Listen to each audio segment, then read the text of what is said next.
Ang Vallejo, California ay tahanan ng libu-libong Pilipino.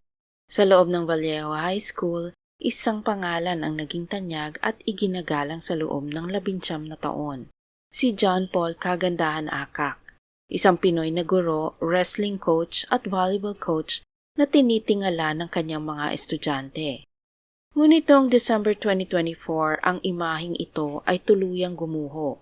Isang balita ang niyanig ang buong syudad nang arestuhin si John Paul sa harap ng mga seryosong akusasyon ng sexual offenses laban sa mga menor de edad.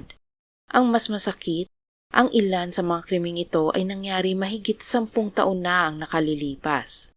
Paano nagawang magtago ni John Paul sa loob ng sistemang dapat ay nagpoprotekta sa mga bata?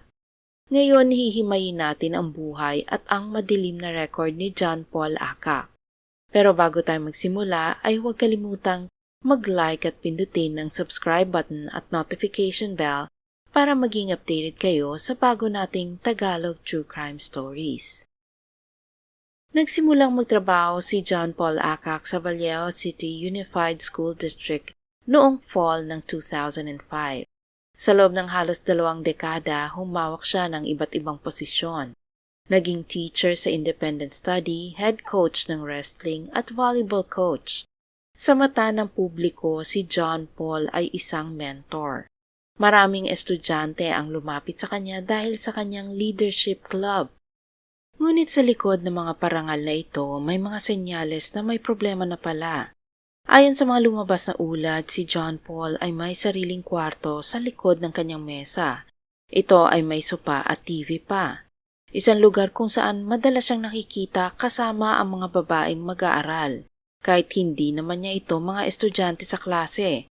Maraming alumni ang nagsabi na noon pa man ay naiilang na sila sa kinikilos ni John Paul. Binibigay niya kasi ang kanyang personal na phone number sa mga babaeng estudyante at madalas siyang nag-aalok ng sakay pauwi. Ngunit tuwing may magsusumbong sa administrasyon, tila binabaliwala lang ang mga ito. Merong nagkwento na nung nagsumbong siya ay walang ginawang hakbang ang paaralan at ang masama pa nito ay binagsak siya ng 47 years old na Pinoy teacher sa kanyang subject. Noong December 9, 2024, biglang nag-resign si John Paul sa kanyang posisyon. Pagkalipas ng 10 araw, noong December 19, inaresto na siya ng mga pulis. Nahaharap siya sa 14 felony counts, kabilang ang lewd and lascivious acts with a minor at intimidating a witness or victim. Siya ay ikinulong sa Solano County Jail at maaari lang makalabas kung makapagpiyansa ng $585,000 na sa aking palagay ay hindi niya kakayanin bayaran bilang isang public school teacher. Kahit na ang mga aligasyon sa kanya ay nangyari 10 taon na ang nakakaraan, nanawagan pa rin ng pulisya na baka meron pang ibang nabiktima ang suspect. Ang investigasyon ay nagsimula ng isang dating estudyante ang lumabas para magsumbong. Dito natuklasan na noong November 2024 pa lamang ay may ebidensya na ang mga pulis. Isang recorded phone call kung saan inamin ni John Paul ang kanyang pakikipagtalik sa isang menor de edad. Ayon sa mga dokumento, ang pang-aabuso ay madalas mangyari sa loob mismo ng paaralan, sa tinatawag na backroom ng kanyang classroom. Sa pag-usad ng kaso, 2 dating estudyante ang nagsampa ng civil lawsuit laban sa school district. Ang kanilang mga kwento ay nakakakilabot. Ang isa sa mga biktima ay nagsabing nagsimula ang grooming ni John Paul sa kanya noong siya ay nasa 9th grade pa lamang. Ginamit ni John Paul ang kanyang posisyon bilang coach para mapalapit sa biktima. Una ay hinalikan siya, ngunit sa pagdaan ng mga buwan ay palala ng palala ang pang-aabusong ginawa sa kanya hanggang sa siya ay ginahasa noong 2012. Ang gagawin ng Pilipinong guro ay susunduin ng biktima sa klase at magpapaalam sa mismong teacher noong oras na iyon na kailangan ng biktima para sa leadership club na pinamumunuan ni John Paul.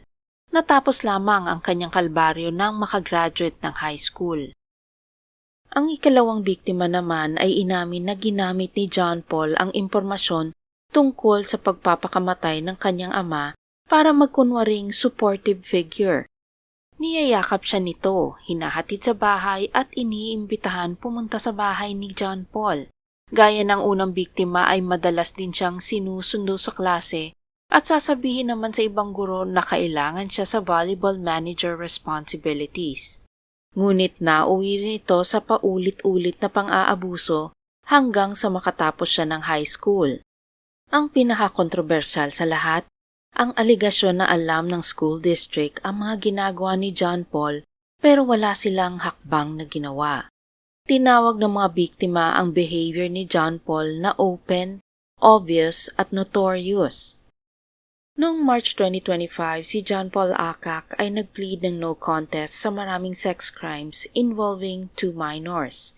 Sa ilalim ng batas, ang no contest ay may parehong epekto sa isang guilty plea pagdating sa sentensya.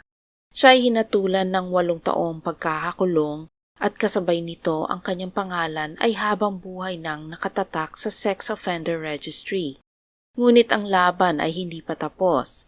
Ang Vallejo City Unified School District ay nahaharap pa rin sa mga lawsuits dahil sa kanilang kapabayaan na nagpahintulot sa isang predator na manatili sa loob ng paaralan sa loob ng 19 na taon.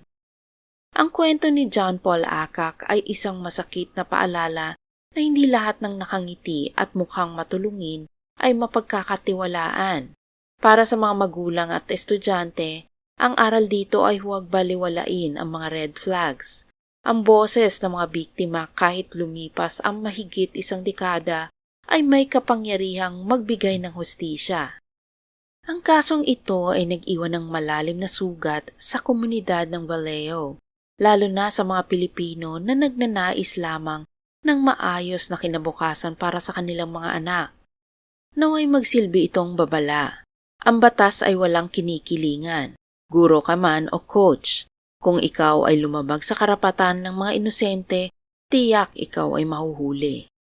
Salamat sa pakikinig sa mga kwentong aking ibinahagi. Sana ito'y inyong nagustuhan at may bagong natutunan. God bless po sa inyo at laging alagaan ng sarili. Para sa mga bago kong manonood at hindi pa nakasubscribe, huwag kalimutang i-like ang video at pindutin ang subscribe button para matunghayan nyo ang mga true-to-life crime stories dito.